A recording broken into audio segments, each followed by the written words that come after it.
네, 안녕하세요. 저는 경영학과 권혁준이라고 합니다. 혹시 여러분들 중에 음악을 싫어하시는 분 혹시 계신가요?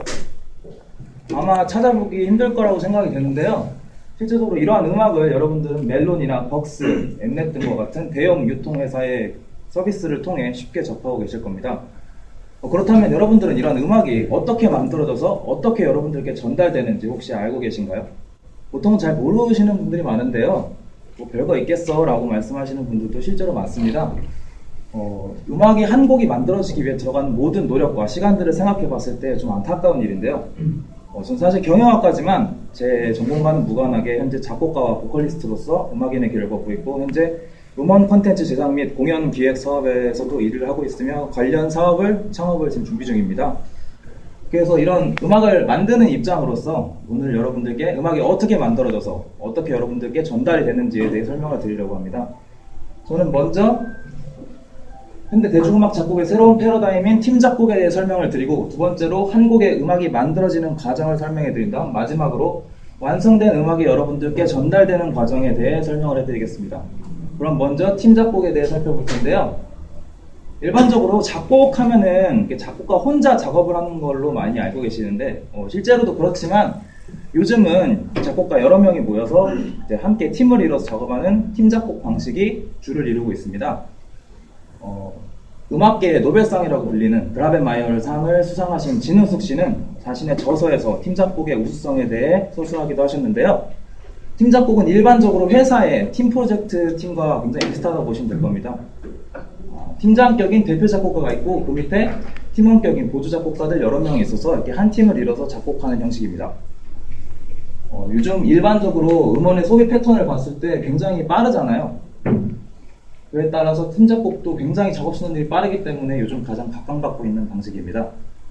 다음으로 이제 한 곡의 음원이 만들어지는 과정을 설명해 드릴 텐데요. 일반적으로 음악이 만들어지는 과정은 원작자마다 많이 다른데, 일반적인 가이드라인을 따르면 이렇게 총 8가지 과정을 거치게 됩니다. 먼저 첫 번째 곡 구상은 말 그대로 곡에 대한 구상을 말합니다. 어떤 장르로 만들지, 어떤 분위기의 곡을 만들지, 주제는 어떤 것으로 할지 등등입니다. 곡 구상 단계가 끝나면 스케치 단계로 넘어가는데요.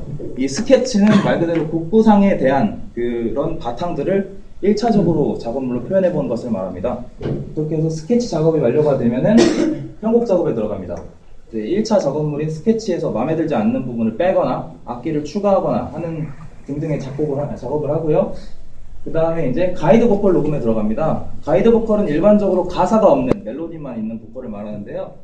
그렇게 하는 이유는 각종 곡의 언어적 표현이 정해지지 않기 위함과, 그 다음 이제 작사가에게 전달되었을 때 작사가를 배려하기 위함입니다.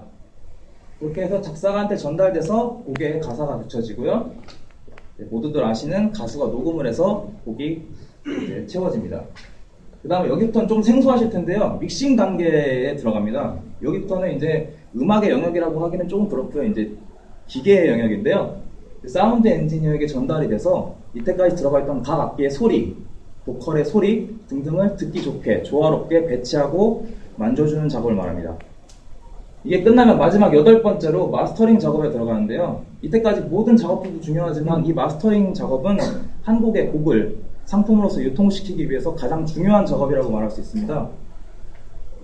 세계적으로 유명한 마스터링 업체의 대표이신 노원식 씨는 한 인터뷰에서 이전까지 모든 작업들도 중요하지만 이 작업이 가장 중요하기 때문에 자신의 회사에서 가장 뛰어난 인원이 맞는다고도 말했습니다. 실제적으로 유명한 가수이신 조용필 씨는 몇 년 동안 앨범을 준비하시다가 이 마스터링 단계의 작업물이 마음에 안 들으셔서 한 2, 3년을 계속 재작업을 하시다 작년에 드디어 그 결과물을 내셨는데요.